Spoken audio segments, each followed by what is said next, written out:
This episode is brought to you by Sable International, building futures beyond borders.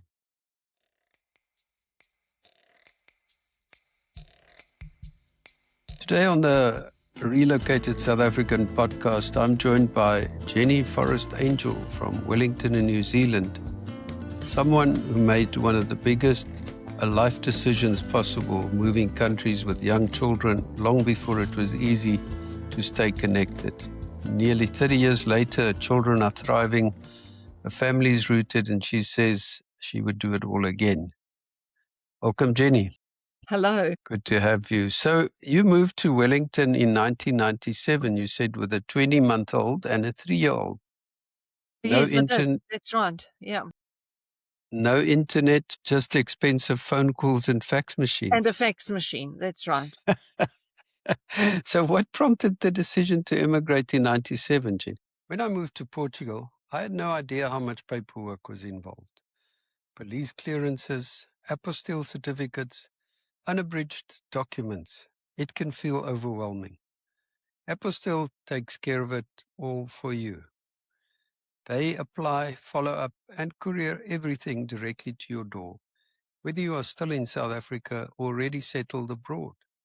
Click the link in the description below and let Apostille take it from there. Well, we knew that it was going to be better for our children to move.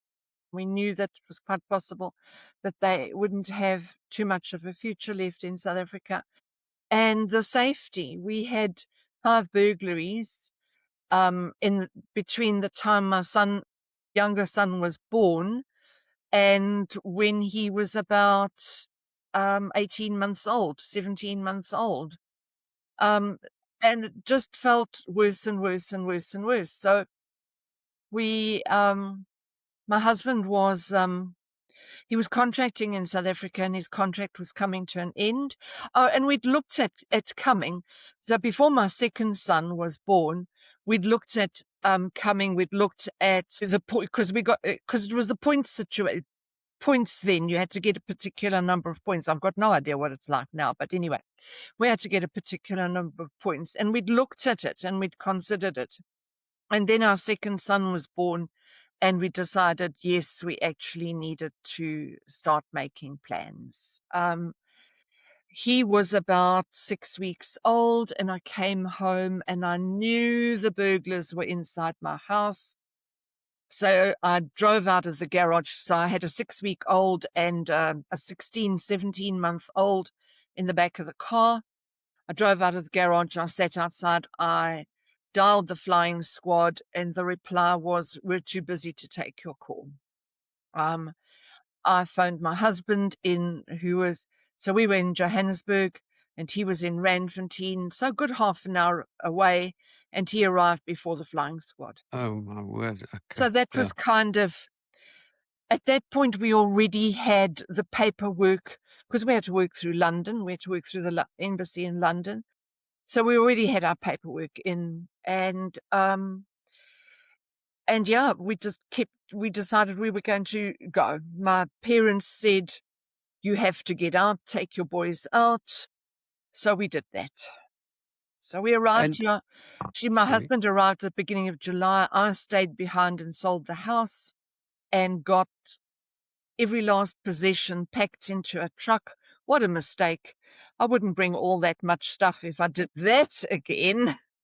That story comes in that everybody says the same. I think right. I've had one interview where somebody said they were happy to take their stuff, but no, everybody has the same.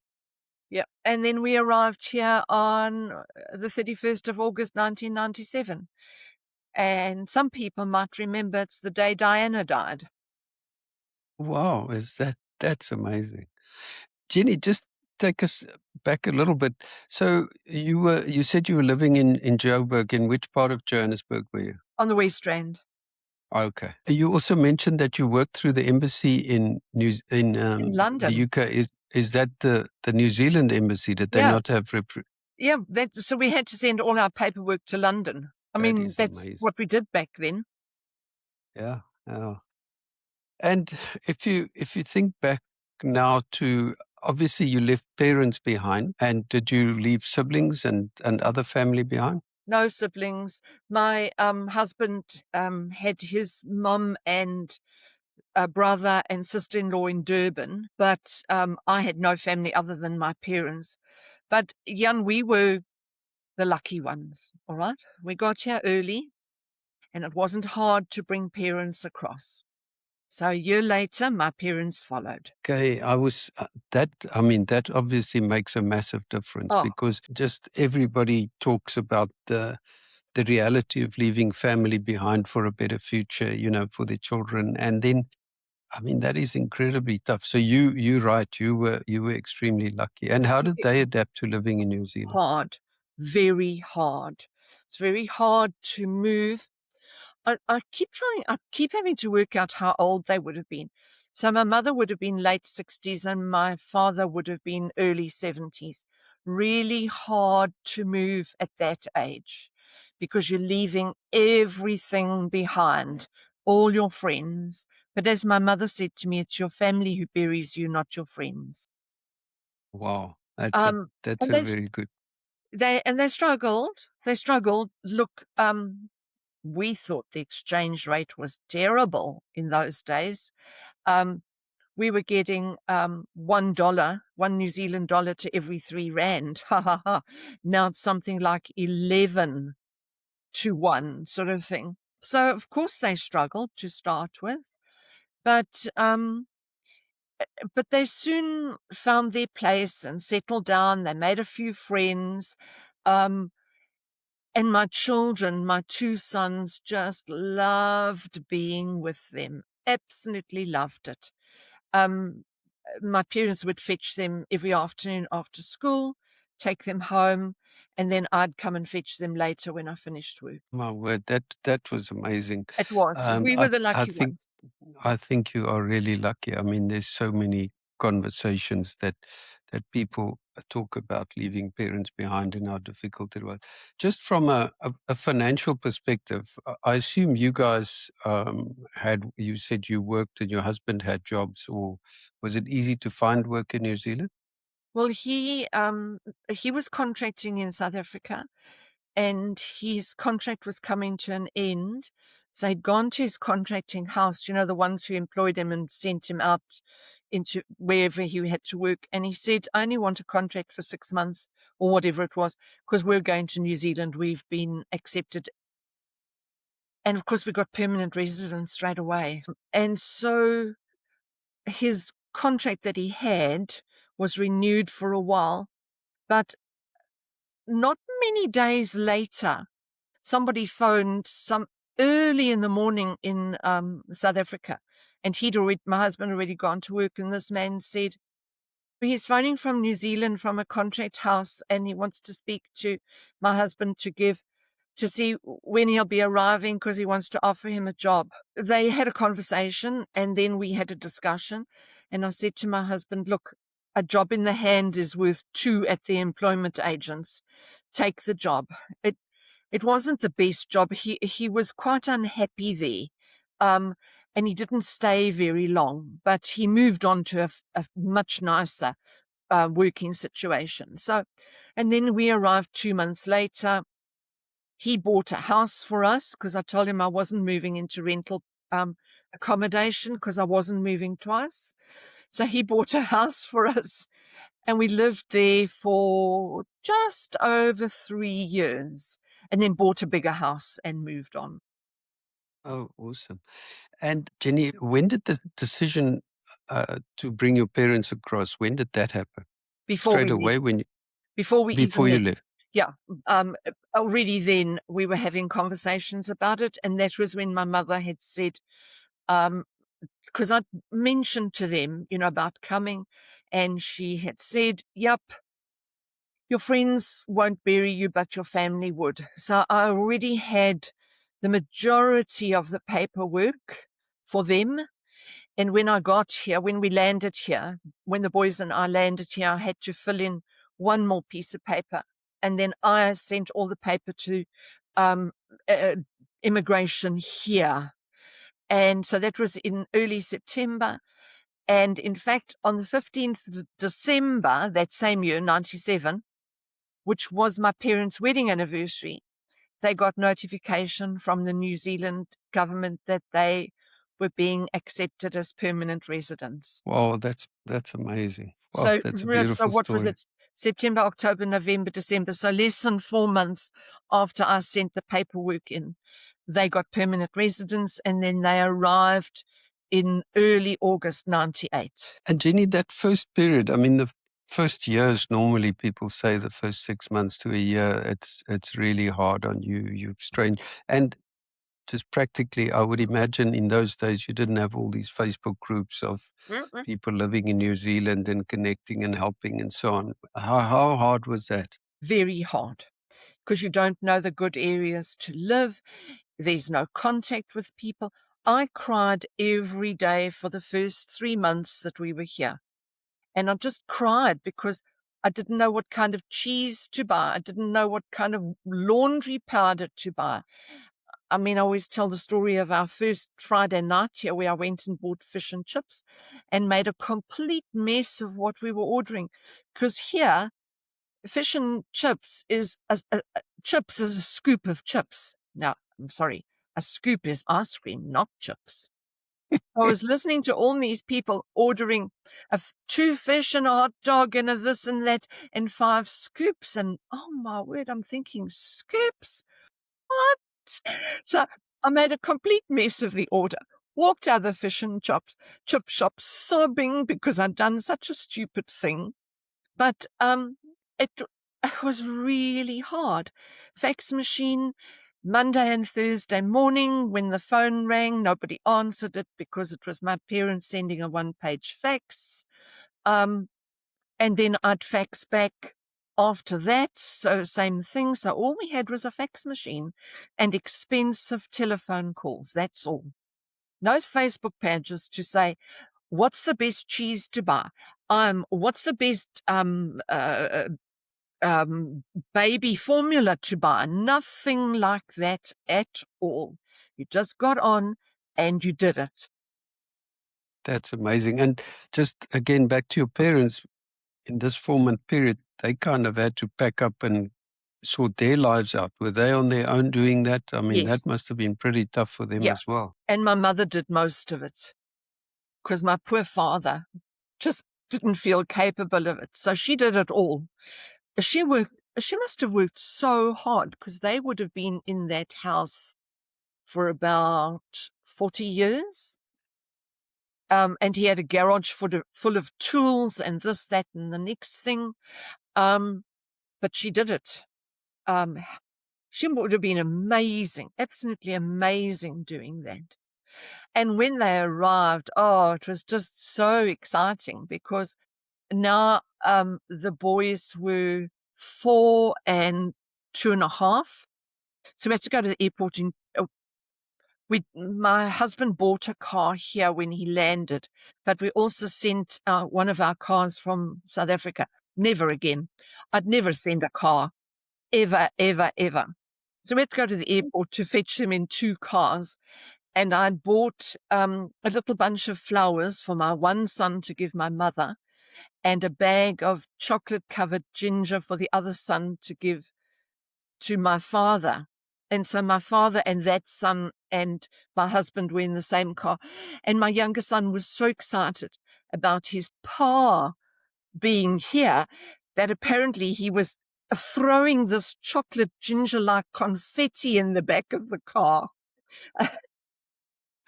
Oh, that's a beautiful story. My word, that is amazing. Just last question around the parents. Financially, it is expensive to immigrate. They were basically retired. How hard was that? Were they okay financially to come and live there and make a new life? My dad had a very, very good pension from South African Railways. So they got that here.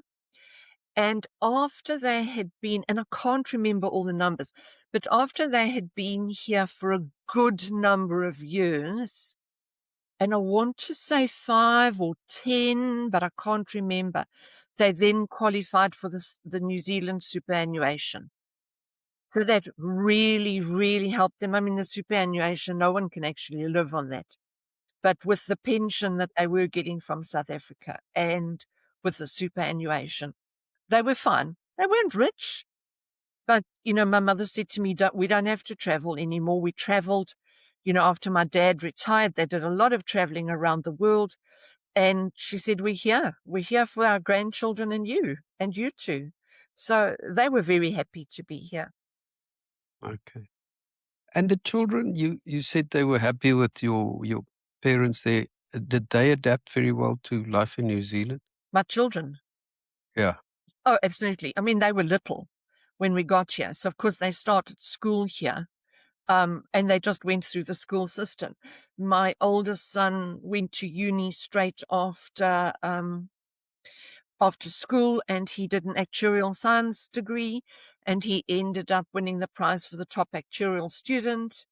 My youngest son took a while to sort out what he wanted to do, but after a while he decided he wanted to go to uni and ended up with a master's degree in some really complicated topic that, please don't even ask me what it's all about, because it's way over my head.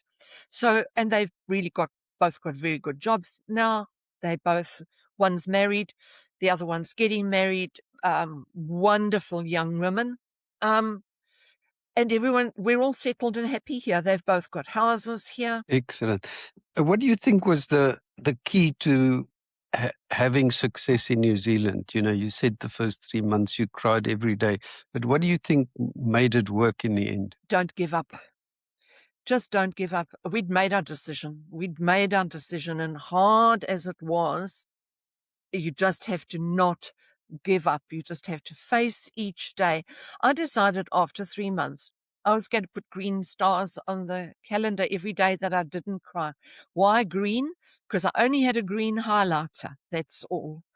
And it was actually wonderful watching the green stars become more often on the calendar than just blank spaces. I reckon it took about 18 months to actually finally settle down and be comfortable here. I wouldn't go back. I'm here. I'm a Kiwi. I'm here, not moving. And I'd do it all again. Yeah. And you said it took 18 months.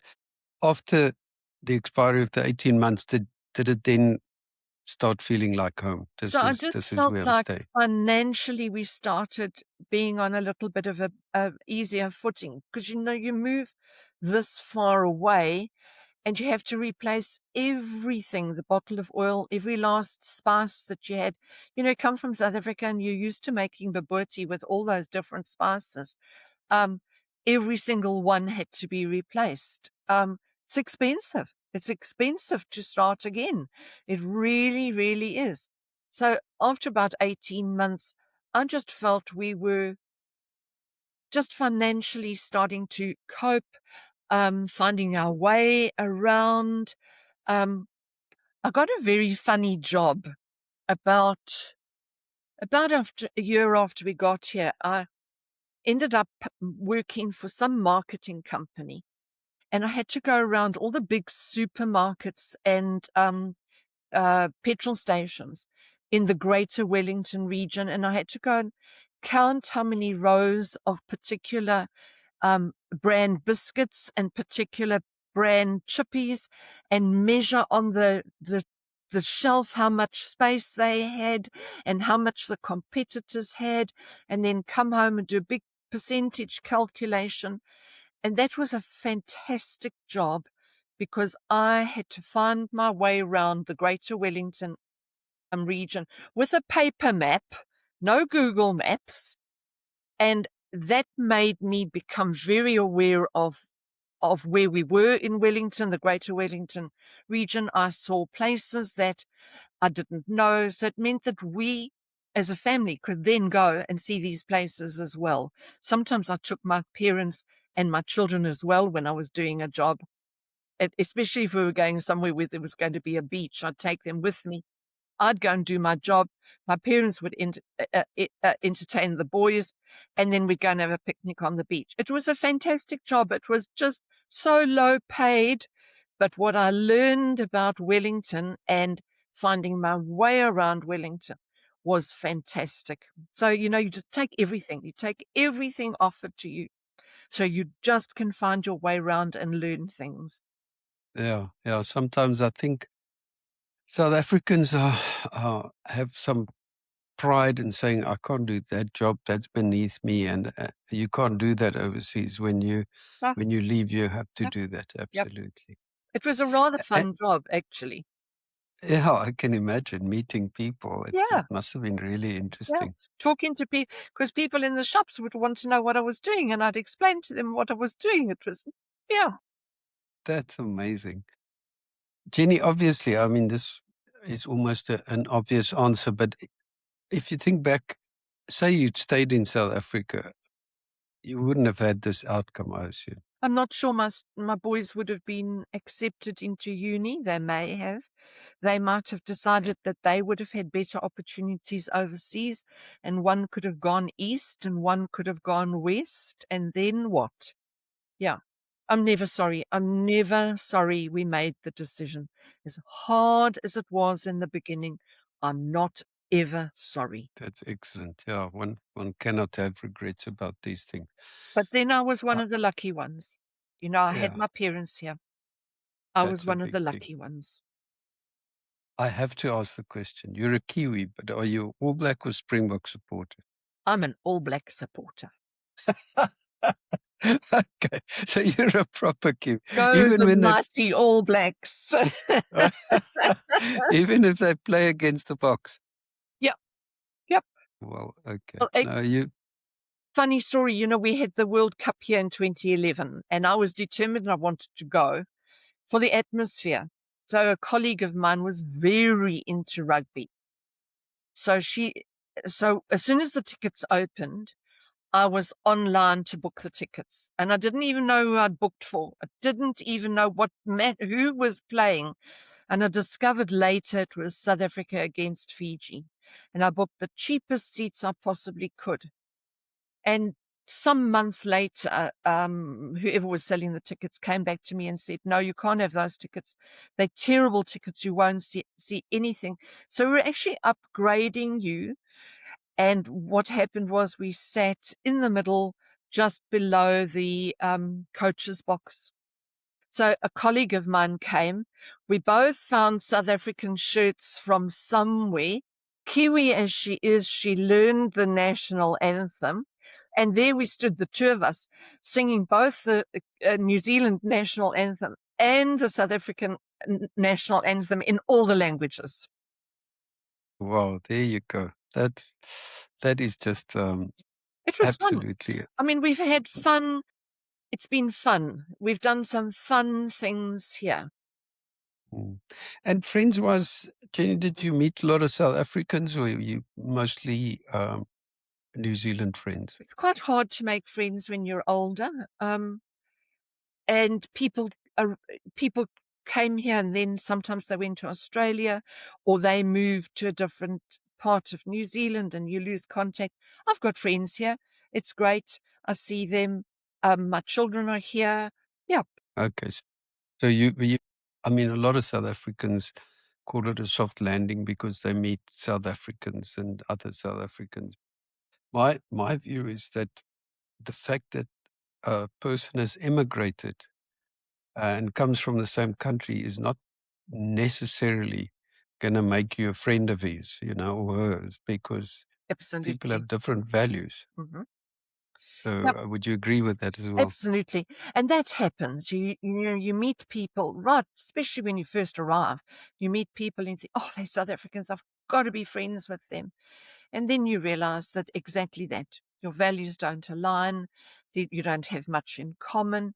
And then, so you just drift apart. And I think that happens normally anyway, but you don't have to be friends just because they're South Africans. Yeah, great. Jenny, you said you do it all again. You've mentioned the car and the furniture. What would you have done differently knowing what you know now? The car would have been left behind. The huge, big 8-seater oak dining room table would have been left behind. So we didn't bring any beds with us. We bought all new beds here. And when your parents moved shortly after you, did they make the same mistake? Did they also bring their stuff, or did they sell everything and start afresh? They brought some stuff. Stuff they brought a fair amount was stuff that was my grandparents and my great-grandparents. Like that dining room table, but that's one of those. It had a leaf in it, which my son now has at his house. Did they bring beds? I can't remember. They did bring their lounge furniture, but it was smaller than what they got new stuff that they brought with them. They only brought the one, because at their house in South Africa, they had 2 dining room suites because they had 2 areas. They left a lot behind as well. They bought a lot here. They bought a new washing machine, new TV. TV. Don't bring the TV. They bought a new washing machine, tumble dryer, TV. They bought 2, not like lazy boys, not actual lazy boys. They bought that here. They bought a lot when they came here. They didn't bring very much at all. Jenny, one of the things that, we always talk about is some people probably shouldn't immigrate because we hear so many stories that the South African press loves to talk about South Africans that have gone back from overseas and didn't work for them. But what would you say is, kind of personality trait that makes immigration successful? What do you need? You have to be prepared to stick it out to start with, to face the hard times head on. You have to be prepared to adapt. Nothing's like where you were. You have to change. You have to be prepared to adapt. I mean, your deep down values you're not going to change, but you have to be accepting of different kinds of people, accepting of the fact that they do things differently here. You can't do it the same way anymore. When I was very concerned about my children going to school when they were 5 years old, I mean, South Africa, they went to school when they were 7.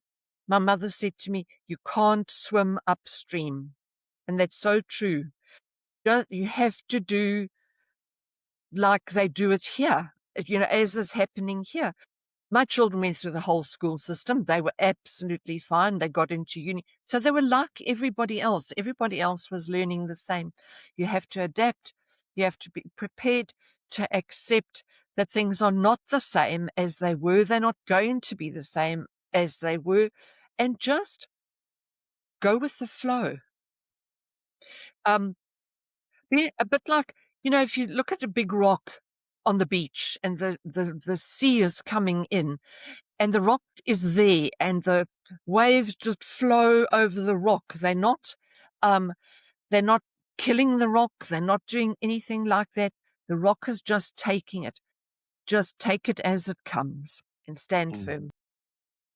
I always say, don't look over your shoulder the whole time. If you say, if it doesn't work out, I'm going to go back, then you will go back. So that mustn't even be in your thoughts.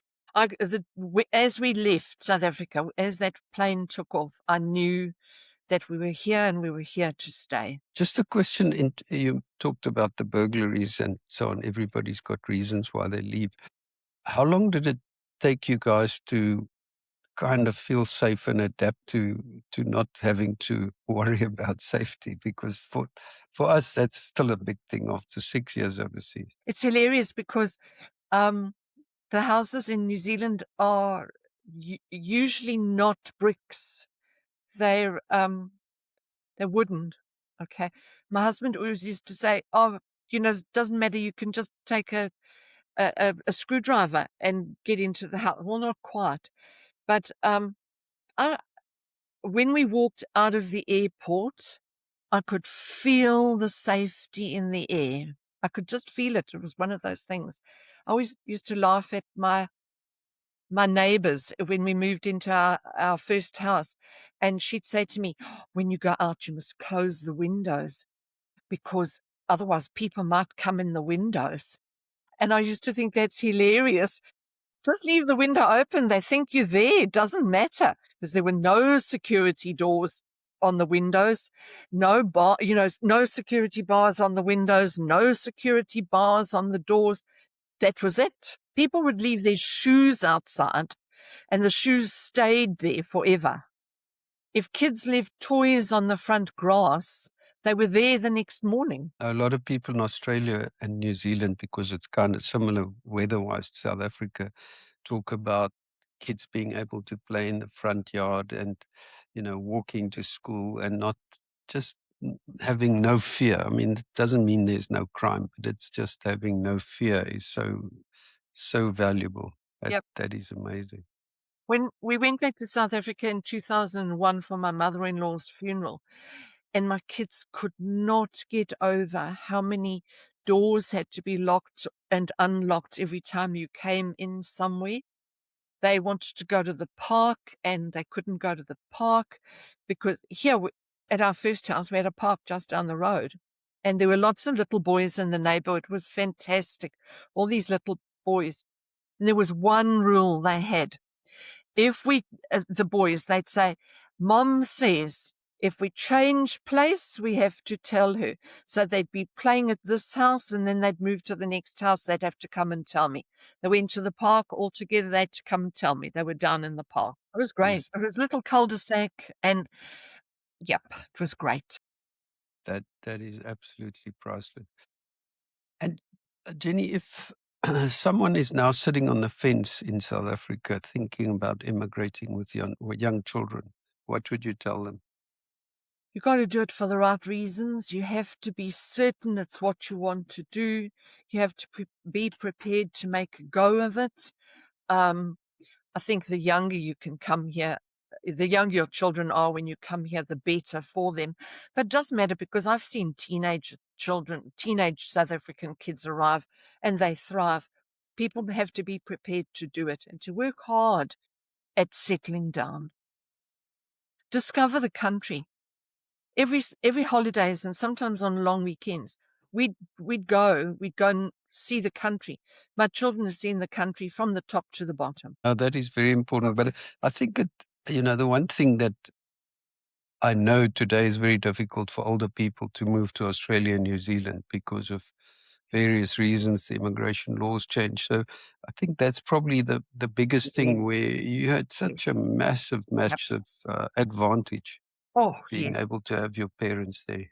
Absolutely. Like I say, we were the lucky ones. We came in with permanent residence.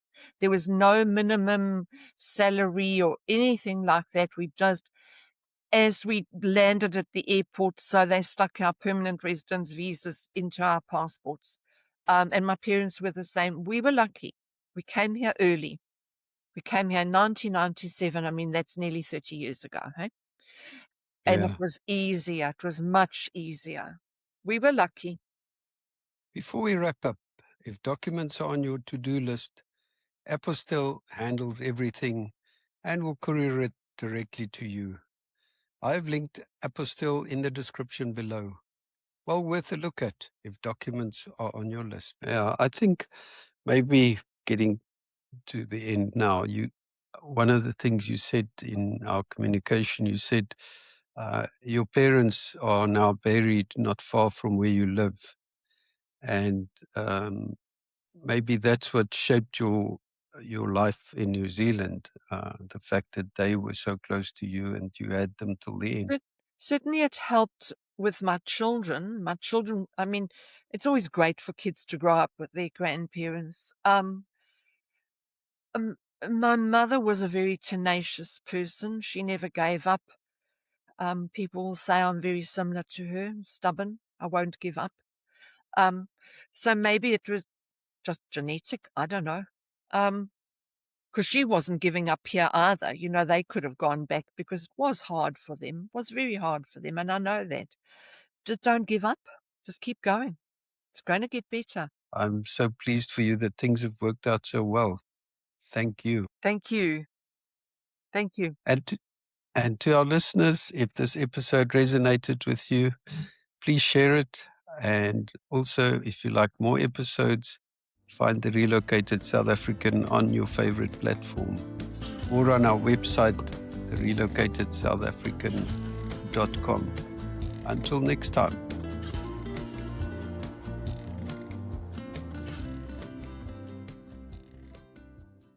This episode is brought to you by Sable International, building futures beyond borders.